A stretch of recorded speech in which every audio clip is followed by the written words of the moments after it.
Alexis Corbière, vous êtes avec nous en direct. Bonsoir, député de la France Insoumise de Seine-Saint-Denis, en direct avec Dominique Picard. Vous lui souhaitez bonne chance?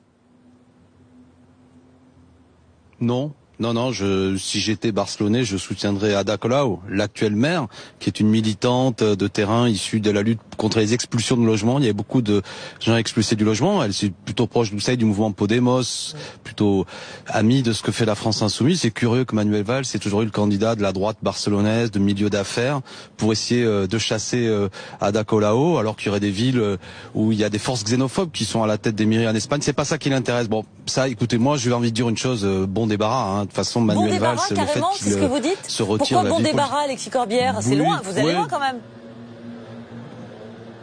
Parce que je n'ai jamais apprécié le personnage, qui finalement était très provocateur, qui lorsqu'il a été Premier ministre a échoué sur le terrain de la lutte contre le chômage, qui avait même considéré que lorsque quelqu'un était un délinquant, éventuellement on devait lui retirer la nationalité française, qui est quand même, d'un point de vue républicain, est une vision un peu bizarre.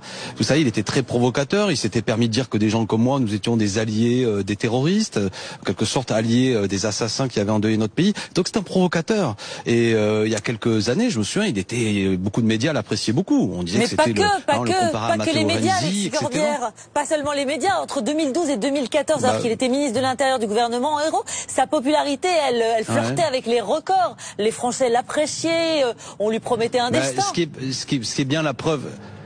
Chère Nathalie Lévy, ce qui est bien la preuve que ses popularités, ces instituts de sondage sont pipeaux. Parce que chaque fois qu'il a été confronté aux électeurs, probablement il a été lourdement battu à toutes les primaires. Il faut revenir à l'essentiel, vous savez, les sondages. Ils disent des choses, mais quand il y a eu des primaires, en 2012, il avait fait 5% à la primaire socialiste. Franchement, c'est pas grand-chose. Et puis après, François Hollande a eu cette drôle d'idée de le nommer Premier ministre. Par la suite, il s'est représenté dans la primaire socialiste où il a été battu.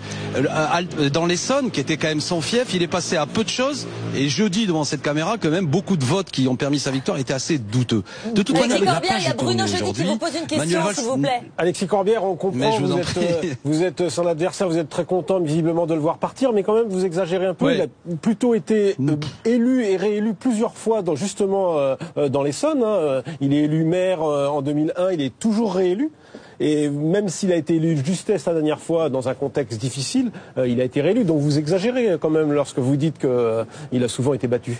Non, je n'exagère. Attendez, Bruno Jeudi, je n'exagère rien. Il avait été réélu dans un fauteuil mis en place par des maires socialistes précédents. Franchement, c'était une circonscription à Nord qui lui avait été accordée parce qu'il était chargé de communication de Lionel Jospin après avoir été Argenteuil avant. Vous savez, bon, voilà. Mais je veux dire, la preuve, s'il y avait Manuel Valls, s'il avait encore un espace politique en France, vous le savez très bien, Bruno Jeudi, il continuerait à faire la politique en France. Mais aujourd'hui, il est rejeté. Je veux dire, franchement, vous savez qui c'est qui l'a tué quelque part? C'est Emmanuel Macron.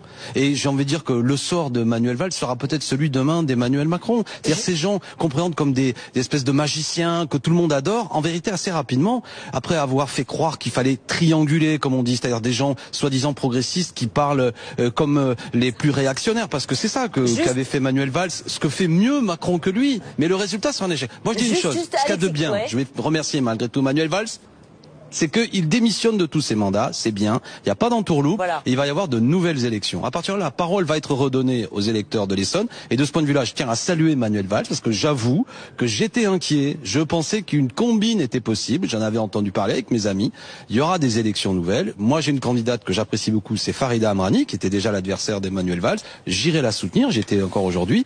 Maintenant, la parole aux électeurs. Voilà, j'espère que c'est à eux désormais. Ils ont eu un député fantôme pendant 1 an et demi qui n'a jamais siégé, qui n'a pas honoré son mandat de député. Vous auriez voulu des sanctions financières? Je trouvais pas ça très digne. Maintenant qu'il a démissionné, vous auriez voulu des sanctions financières pour cet absentéisme?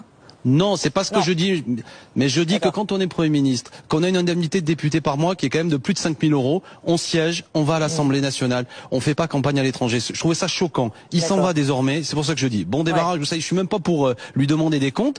Je trouve pas qu'il ait honoré la fonction de parlementaire depuis 1 an et demi. Mais ça, c'est mon commentaire personnel. Maintenant, élection, je soutiens Farida Amrani et les électeurs de l'Essonne trancheront. Merci beaucoup, Alexis Corbière.